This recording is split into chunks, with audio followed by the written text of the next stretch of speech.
Hello, everyone, and welcome to the Prose podcast. I'm your host, Tali Shamus, and today I'm joined by Karis Rogerson to talk the art and craft of writing and whether you need an MFA to succeed. Karis Rogerson is a writer, reader, and podcaster who was born in the South Carolina Midlands, raised in northeastern Italy, schooled in the German Black Forest and Kentucky Bluegrass, and now lives in Brooklyn on Lenni Lenape land. She has an MFA in writing for children and young adults from VCFA, and her fiction is represented by Eric Smith at Neighborhood Literary. Karis writes sapphic romance for all ages, as well as poetry, personal essays, and select journalism. She's a co-host of the podcast The Right Way of Life, and you can find more at www.karisrogerson.com or follow her on Instagram at Karis S. Elizabeth. So Karis, do you want to tell me a little bit about your writing journey? Yeah, of course. I have always had a big love for stories. I remember, being a kid and we'd be sitting around for family dinner and I'd be like, tell me a story. And my parents were like, oh my God, we did this 5 times yesterday. We have no more stories. So eventually I learned to read and then I was like, perfect. I can just go straight to the source, get my stories directly. When I was around 12 in middle school, I was reading this series and I Googled the author and was like, oh my God, she wrote her first book when she was 11. And of course, immediately, my first thought after that was well, I'm behind. I'm not going to be the youngest author ever. That's so rude, but I've got to keep trying. And somehow I'm 32 and I still haven't published a book. So, you win some, you lose some. But I did an undergrad degree I got a BA in creative writing. I started querying my senior year of college, which was 10 years ago. And I queried several books over the years. In 2022, I started an MFA program in writing for children and young adults, and then wrote a book that I was really proud of and was like, I'm not waiting to graduate. I'm just going to yeet this into the query trenches. Let's go. And I got an agent that year and have been on sub with a book that unfortunately didn't sell yet. Who knows? I'm, never say never. And now I have worked on a new book in a new age category. I've moved into writing for adults as well as for children. And I have that book with my agent right now. So I'm hoping we can send it out on sub again soon. That's so exciting. Well, good luck with that. Thank you. How do you think your MFA prepared you for an actual career in writing? So beyond that craft, which we'll touch on a little bit later, how did it prepare you for querying, for branding yourself, marketing, all of that?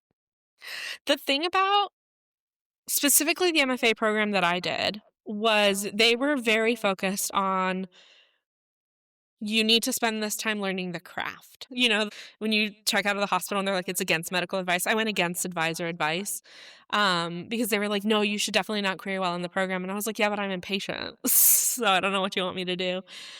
By the time I did start the MFA, I had already been sort of in the publishing online world for 8 years. I had done a lot of research into querying, into agents. I was on Twitter, on Instagram, and so I came into the program knowing a lot about the business and the marketing and querying and everything. So I wouldn't say that my specific MFA program did a lot to prepare me for the business of writing, which maybe they could have done more. But yeah, it was very much this is your bubble of not having to worry about the business of it. And I was like, well, I can't turn it off. I'm, 30 and I've been trying to get published since I was 12. That ship has sailed. And that's what I've heard from other graduates from MFA programs as well, that it's very writing focused and not necessarily focused on the business of being a writer, which makes sense. It's, it's an arts degree. So yeah. But at the same time, I think it would probably benefit to have some courses on how to market yourself and just the life of writing for money. There's so much about marketing, big bad word, scary term. Nobody wants to write to market. And I understand that and I agree. But there is a lot to be said about when you start a project. you do have to consider, like, I'm gonna put 1 to 6, 7, 8, 9, 10 years into this project. I should be thinking a little bit about the market, and so that I know that, it's a book that has a possible life. I mean, it's very much a craft topic, like, marketing ties into craft very easily, very organically, and that's not necessarily something that is often thought of, especially given how much publishing has changed over the past 5 years. I think there's so many writers and the market is so tight that you really have to be thoughtful about what and how you write if you actually want a successful career. For sure. I actually got my agent with my second manuscript because Nice. I learned the Mhm. industry. My first manuscript, so it was a Fey romantasy, which, I thought, look, there are so many of them out there. This must be what sells. No, there are so many of them out there. That's the problem. So, I didn't know much about the industry. I didn't really know what would actually get me an agent and what then would succeed in publishing. And so it's really important to learn that as well. But I mean, so we've touched a bit on how an MFA maybe doesn't necessarily prepare you, but what do you think is a lesson that did serve you well from your MFA? In terms of craft, you mean? Yes. Or Or okay. anything really, craft, the business of being a Yeah. writer, anything, your community, even connections that you made. Yeah, I went into the MFA with like a three-pronged desire. I was like, okay, they cannot guarantee publication. So I'm not even going to go into it and be like, I want an agent out of this. But I was like, I want to find more community. Like, I really want to invest in specifically the Kidlit community and it broadened my horizons. I really wanted to level up my craft, and I had been at that point, it had been 8 years since I'd been in a workshop or, like, worked with a writing teacher in any sense, and so I really felt like I was plateauing as a writer, and it was frustrating me. And I wanted to be able to potentially teach at a graduate or undergraduate level, which unfortunately hasn't happened yet, but the other 2 did happen. I really loved the community in my program. It was one of the best things about the school is just the the way they foster community. It was a low residency program, so we would do most of our work virtually from home, and then 5 times over the course of 2 years, we met for 10-day residencies, and those were just, like, bursts of, like, creativity and community, and I would go away feeling so inspired, and at that time, I w was feeling very low about myself, both as a writer and a person. And I feel like I went to the Vermont College of Fine Arts and the VCFA, WCYA community really like poured into me. And I would leave the residencies and be like, wow, maybe I do have a purpose or there's a reason I exist. Like people seem to enjoy me and that really helped me. And then craft wise, I had my first semester. I was so lucky. I got to work with Jasmine Warga, who's like a incredible author of middle grade and YA. She wrote the verse novel Other Words for Home, which is just stunning. And one concrete piece of advice she told me was I was writing a dual POV romance. Each character was in first person. And she was like, you can really differentiate your characters with their vocabulary, right? Like, she was like, Cammy is not going to say that Nat giggles because Cammy's not a giggle person. Nat is a giggle person. Cammy's not. And I was like, oh my God, you're right. Like, and that seems so small, but it really opened like the floodgates in terms of every little decision matters. And you can really think like the word choice, the where you set them, like there's a big difference in setting a book in New York City versus small town Vermont. Like the people are going to be different, everything is going to be different. So that was a really crucial piece of information that helped a lot. That's really interesting. So it sounds like you really benefited from the people that you met in this program. Yes. Now, not all of us can afford an MFA or can take the time to invest in it. So, what would you say to somebody that wants to build community and make those connections, but can't necessarily invest in an MFA right now? Absolutely. There's a lot of ways. I know social media, evil, bad. Corporations, no. Like Meta, bad, bad, bad. However, there is a really strong community of writers on Threads, especially in romance. I know the SFF community is really pretty big on Blue Sky. Instagram seems to catch a lot of writers. There are ways, and then the best communities that I found have been sort of branching off of that in Discords. In fact, I think the way we met is through a Discord that I found by being in another Discord and being like, I want to join some romance Discords. Social media can actually be really helpful in terms of you follow authors, you can chat with them, you can even DM them, and you can shoot your shot, I guess. And it doesn't have to be like, I'm not saying to find like the #1 New York Times bestseller and be like, hey, be my bestie. You can do that. It just might not work.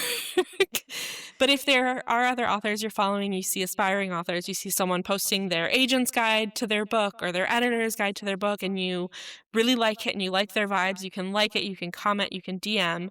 One thing that I like to tell authors is like, have the audacity in good ways, right? Like in moderation.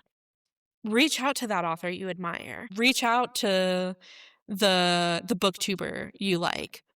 Apply for the mentorship program that you've seen, because that's another great way to make community. Is I'm a roundtable mentor, and that's a really cool community for specifically unagented authors to find not just a mentor, but a community of fellow writers, both with the mentors and the mentees.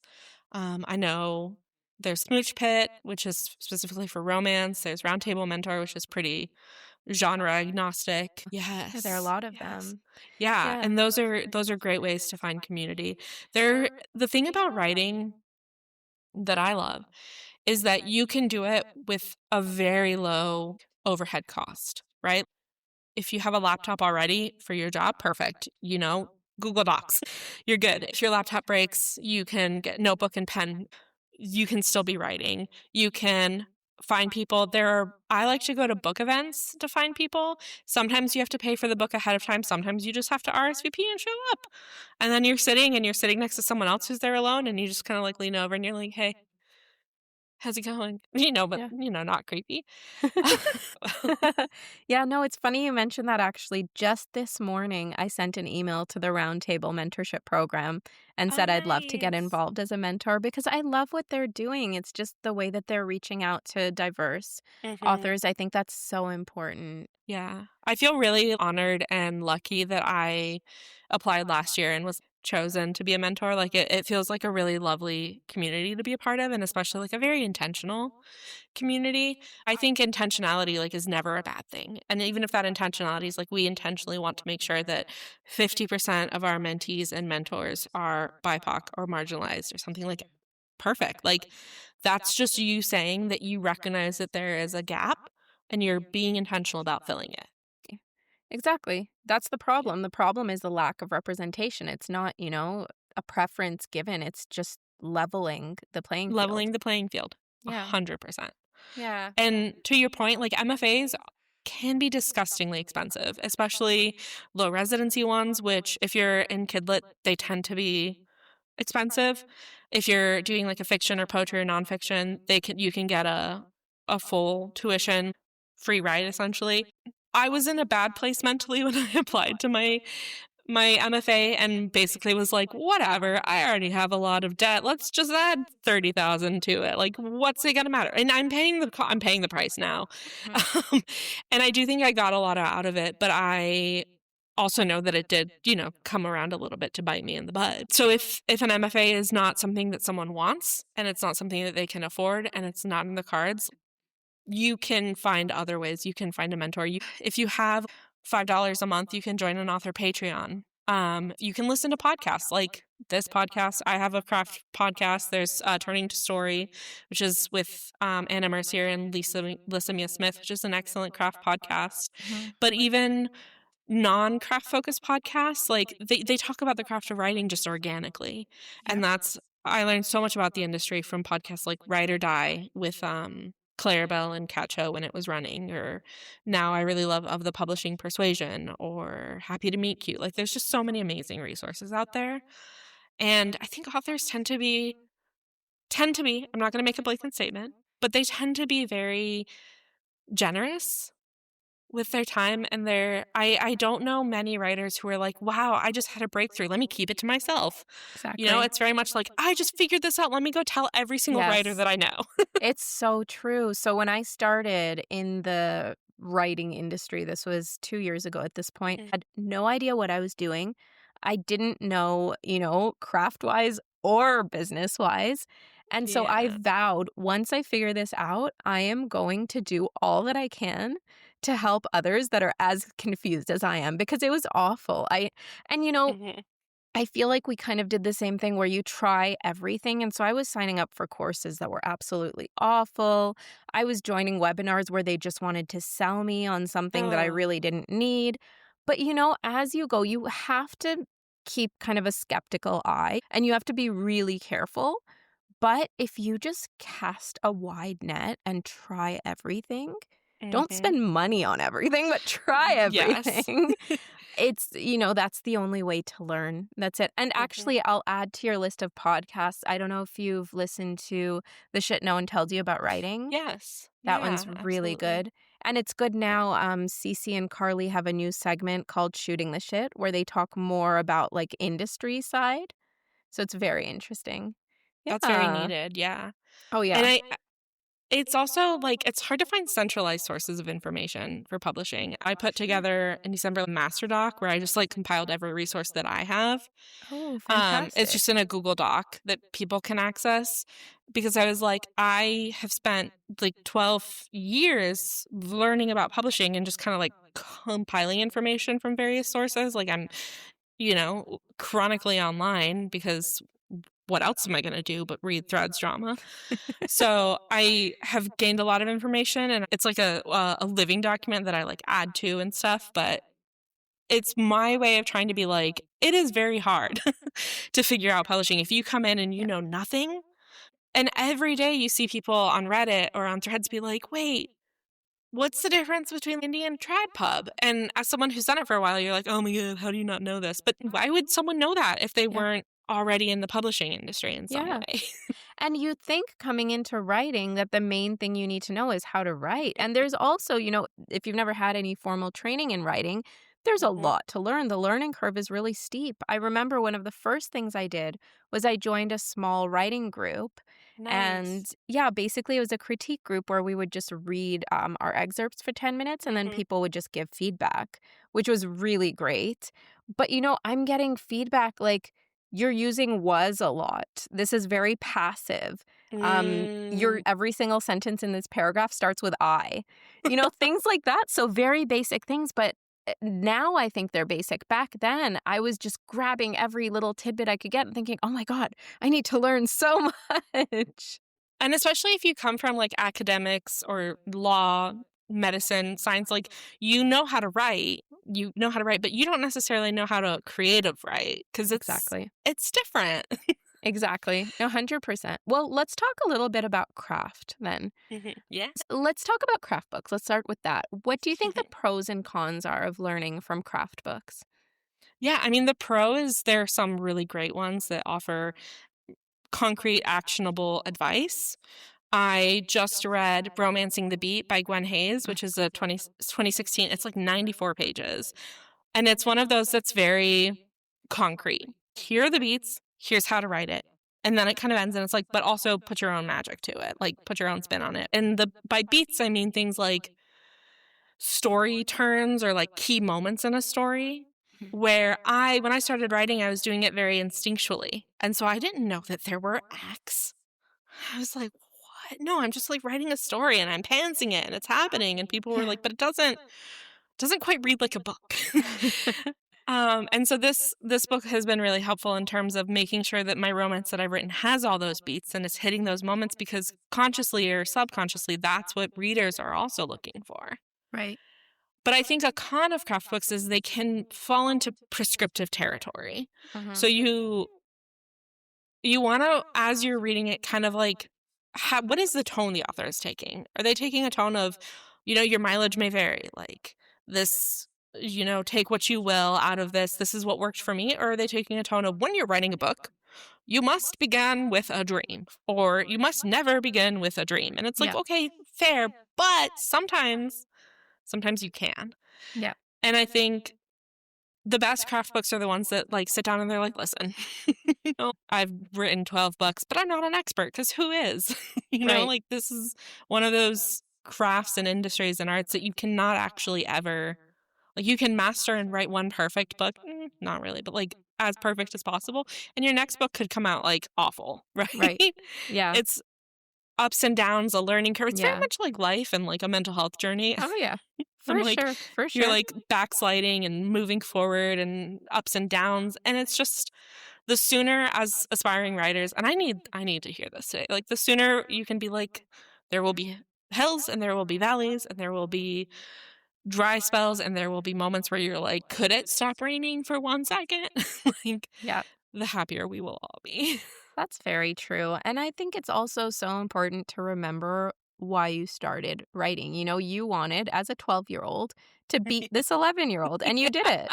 You did it. You accomplished your goal.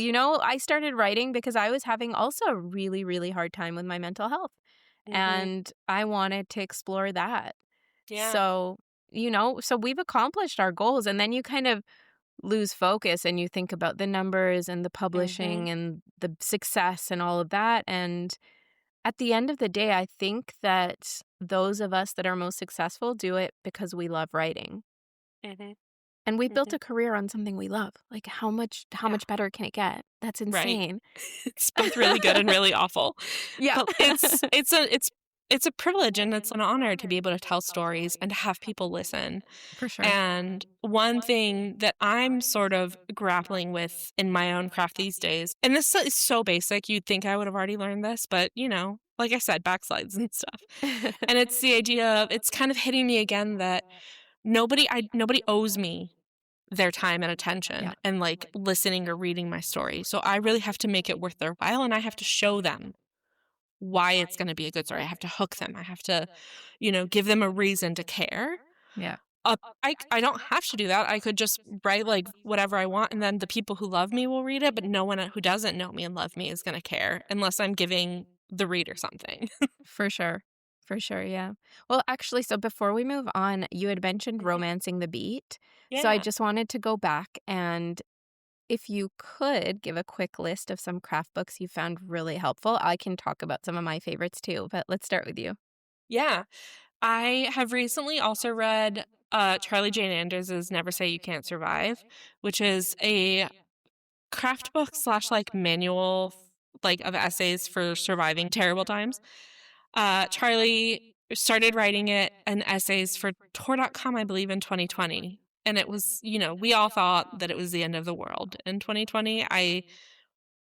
Thinking back on early 2020 now, it's very shocking because we're 5 years on and somehow the earth is still turning. But I genuinely was like, this is the end. Yep. And so these are essays that are like, there's a pandemic, there's riots, we're having like a racial reckoning in the US and it just feel like the world has felt like it's been ending for like 5 years or longer and it's really hard to keep creating in that time and I found this book of essays to be really helpful in terms of like it reminds you why you're writing, right? Like Yeah. okay, no one's forcing you to write. So if it doesn't feel good, you don't have to. But if it does feel good Yeah. and if it brings you joy and it helps your mental health and it like provides an escape or provides an outlet for your rage, both of those are so valid. Whether you need to like forget about the bad thing or be like, you know what? I need to stab some people, so I'm gonna do it in fiction. Oh, yeah. But it's also got like really excellent craft tips, which I thought it was just gonna be a motivational essays, but they're like really actionable. Um, Tips. And then some books that I'm really excited to read on craft that I haven't quite gotten to yet. One of them is Craft in the Real World by Matthew Salesses, and one of them is The Anti-Racist Workshop. And they're two that I'm really excited for because they talk a lot about not just craft, like not craft in a vacuum, but how to write and how to specifically for the Anti-Racist Workshop, like how to engage with others writing in a way that is divested from white supremacy. I've learned this from like friends that I met at VCFA who are Swana or who are Native American or who are Black. Like, I'm a white woman and I'm going through the world, and there are doors that open for me that I didn't even realize were closed to other people. And my friends have been so gracious. Sometimes it's just a matter of them being like, this really awful thing happened. And I'm like, I didn't know that was a thing that would happen. And so I've learned a lot about things like the anti-racist writing workshop. Like, we had a lot of conversations in my MFA about how workshops are run, because there are some models, like the traditional workshop model is, I present my work and then I shut up and my colleagues talk about it for 45 minutes and they talk about whatever they want. And that might be nothing that I need, right? Like, I may come in with a distinct goal for my piece where I'm like, I want to figure out the pacing. And then they spend 10 minutes talking about whether it's a pack and play or like a baby crib, right? Like, that actually happened in a workshop. And the workshopee was sitting there like, this doesn't help me. And like the people just kept going on like, no, I think it's a pack and let me Google. Like, oh my God. Like, and it's like, okay, that's the traditional workshop model where you sit down and you shut up, but that doesn't serve everyone. Right. And so there are other workshop models where it's like, you come in and you say, hey, here's my piece. Here are 3 questions that I have. It's a conversation. If someone starts to go off on a tangent and be like, yeah, I don't really like the way you wrote this dialogue, I can be like, actually, I did that on purpose and I'm fine with it. Can we talk about the pacing?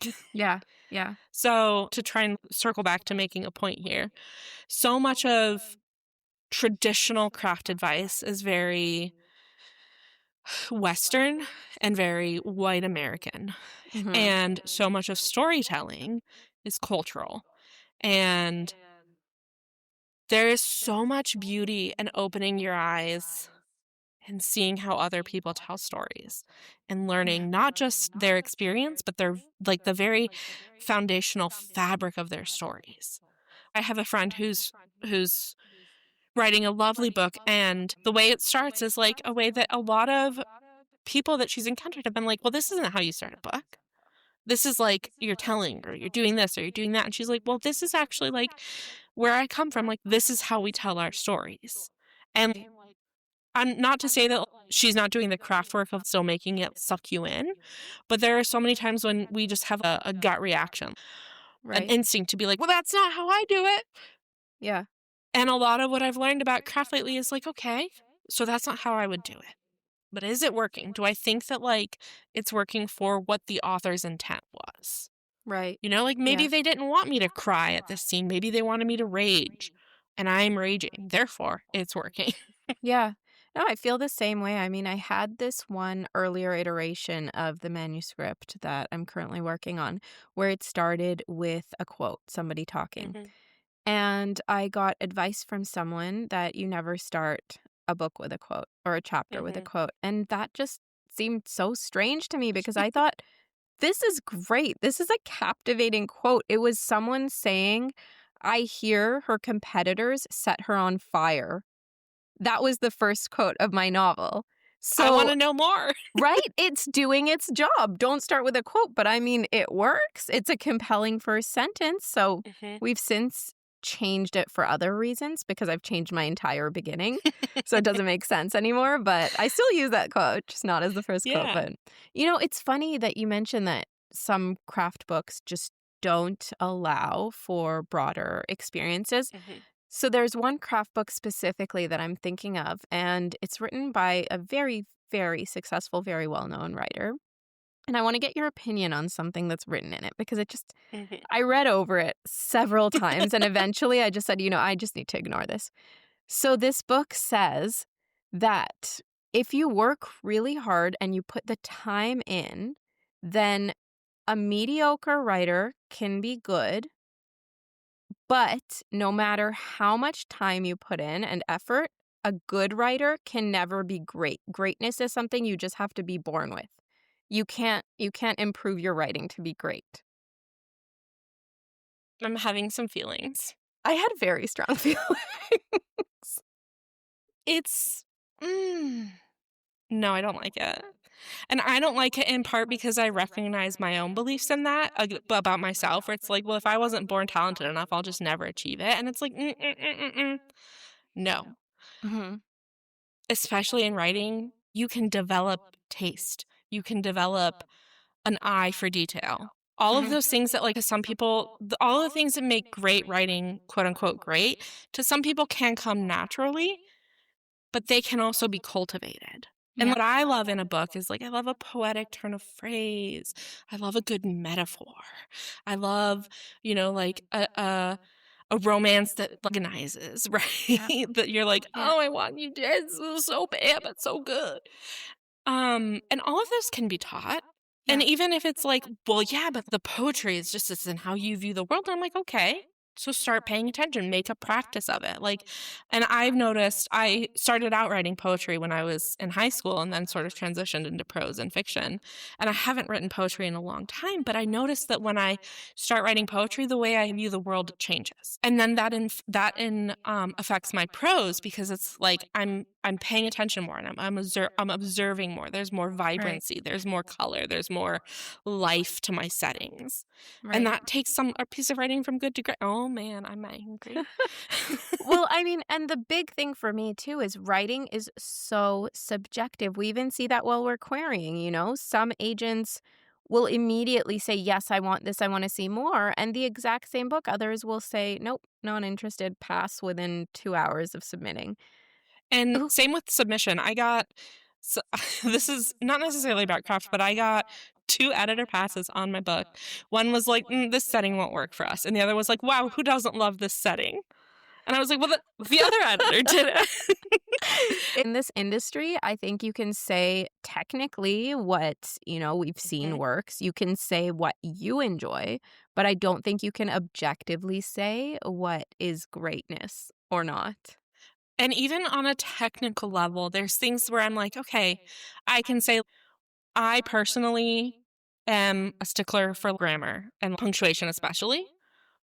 But also, there is no such thing as correct grammar. I mean, there is, but it's like I'm thinking specifically of dialects, but Mhm. also AAVE, which doesn't sound like standard. I can't remember what.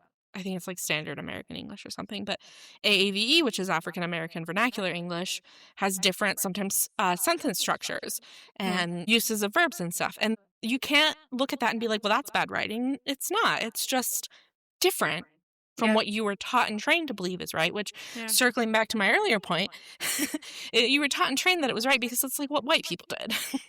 It's perfect in its own way. I don't believe necessarily for other people. Obviously, for me, it's like if you're not doing it right, you're wrong. But that's my own issue that I talk to about in therapy. But I believe that you can achieve pretty much anything you want. You can achieve greatness in whatever field you want. You have to practice at it. Like, I used to play the piano. I wasn't very good at it, but if I had continued practicing, it could have become something that I was great at. And it maybe wouldn't have been, I wasn't a prodigy, but so what? Like, 1% of people are prodigies. That doesn't mean that Yeah. they're the only ones who are great. Right. Yeah. Well, so shifting back to kind of writing rules, Yeah. I'm wondering, since I know you edit, you have an MFA, so you clearly have the technical background. So, what is one writing rule that you really try to stick by? And then what's one that Mm. you will gladly break? Ooh, great question. Making me think. Take your A time. writing, I'm gonna think of the one that I will gladly break first. Well, it's more like a writing stigma, which is I think some incredible literary works are coming out of Kidlit, whether that's picture books, middle grade, chapter books, YA. And it's not a rule that it doesn't, but it seems to be an idea in a lot of publishing spaces Mhm. that it's not as good. And I It's I mean, true. like, I watch a lot of BookTube, and there will be booktubers whom I really enjoy watching, and they'll say something like, "Oh, this is only gonna be a 4-star because, like, it's a YA, so it's not that good." And I'm like, "Yeah, but you are literally crying as you say this Yeah. because the book moved you so much." Yeah. I was listening to somebody give a talk on writing actually, and Mhm. they said, well, this reads YA. And I asked, what does that mean? What does reads YA mean?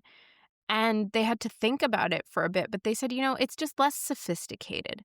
It's less well written. And I'm like, Oh, mm. I mean, okay, go tell that to Jason Reynolds or Elizabeth Acevedo that their work isn't, like, well written. Come on. Yeah. So I completely agree with that. Yeah. But then what's But one rule that you're a stickler yeah. for? What am I a stickler for? Honestly, unfortunately, it's grammar rules. I love a comma, and I need it to be in the right place in the sentence. And part of that is because I really internalized as a youth the idea that commas indicate a pause or like things, parts of a list. So to me, I come across a comma and I stop. Not stop, but like I'll take a breather. And if it comes in the middle of a sentence or like a clause where you don't need to take a breather, it throws me off.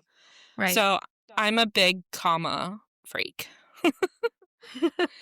Yeah. But I think a lot of rules are like, yeah, I agree with this like 90% of the time, right? Like, it's usually better to show than to tell, but however, sometimes you just gotta tell, and Oh, that's how yeah. it's gonna be, you know? 100%. 100%. Yeah. Like, can you imagine an entire book of just paragraphs about somebody, how they walk and Right, why like they're looking to the side? instead of saying like I walked across the street, be like I picked up one foot and put it down, and then the other foot moved, and you're like, oh my God, who cares? Just Right? say I walked across the street. Exactly. Sometimes you just need to tell. I'm sorry. Yeah, That is one sentiment that I will stick to. 100%. Yeah. How about writing exercises? Are there any that you found Mhm. really helpful? Yeah, I love a good like side writing, like journaling practice. And I will caveat this with I don't necessarily do them all the time because I'm really impatient and I just want to like write the book to my own detriment sometimes. So I'll give two writing exercises. The first one is like a journal, right? Like if you're trying to get to know a side character, a love interest, even the main character, and you're just not sure how they would handle something, sit down, open a random piece of paper or document, and just write like, it's Monday, October 5th, and I went for a run and I did this. And as you write and you attempt to capture that character's voice, you will start to learn things. And it might be, oh my God, I didn't know that this character like hates the color yellow, like with a passion. And that's going to come in the book at some point. They're just going to be like, why are you wearing a yellow dress? Like, I hate it. And, the main character is like, oh, my love interest hates me. And the love interest is like, I just hate the color yellow. That's why I'm frowning. That's very funny. Terrible example. No, I'm laughing so hard because my main character in my book right now says the literal sentence, yellow is my most loathed color. Oh my God. That's funny. Oh my God. Yeah, I don't know how you came up with that, but I got some kind of like brain synchronicity. yeah. The other exercise that I love is just a free write. I a couple weeks ago was just feeling this like overload of creative energy that I didn't know where to put. And so I just opened up and I have my notes app for like fake writing, right? Like it's not serious. It doesn't need to go anywhere. If I open a Google Doc, I'm going to be like intense about it. So I opened my notes and I just started writing and I found this voice. And next thing I knew, I was 2 pages in and I came up with a whole novel for it. And it's a type of story I've never written before. And there might be structural techniques that I've never used before. And it all came because I was writing and someone was wearing a hoodie. And I just like followed that train. And next thing I knew, I was like, oh, it's just like toxic lesbians having their childhood till adulthood, like epic love story. I love that. And I'm really excited for that project. That sounds incredible. Now, Yeah. I do want to ask before we sign off, how Mhm. is Kidlit different than adult? And not in that it's less sophisticated, but just what different skills do you need to write it? Yeah, definitely in terms of like a prose or a voice approach, you need to be able to, especially if you're writing in first person, your prose needs to read like an actual teenager. So some teenagers are walking around using SAT words fluently. Some teenagers are throwing out SAT words as a joke. I saw that in Amelia, If Only by Becky Albertalli, where they just like throw out these massive words and they'll be like SAT word, and it's like a thing. You don't see that, you capture the voice, and that's why a lot of times people will say like, why are you writing is cringy, and I'm like, okay, well, I was so cringy as a teenager, Oh, right? yeah. Like I was 16, I was overly dramatic. Every time my crush made eye contact with me, I planned our wedding. That's That's relatable, realistic. though. That's very Yeah, realistic. So that's on like a pro style. Like you have to, I guess, like you have to be willing to take the hits of the people who look down on, especially if you're writing teen girls. Mhm. You just have to know that there's going to be people who are going to hate it because people hate teen girls. Mhm. You know, they hate Yep. what teen girls love. They hate how teen girls talk, even though another topic for another day is like the power of teen girls and the culture. But you there's a lot like commitment to the bit, I think, is really important in Kidlit. The bit being the voice or Right. the prose or the the the funny, quirky parts of your story. Right. The biggest difference I noticed in moving into an adult romance from my YA romances was I could up the intensity Mm. in the sense of I had this project that started as two girls who both kind of got like screwed over by a boy and they came together to get revenge and then they fell in love with each other. And as a YA, which was originally supposed to be, was he hurt their feelings.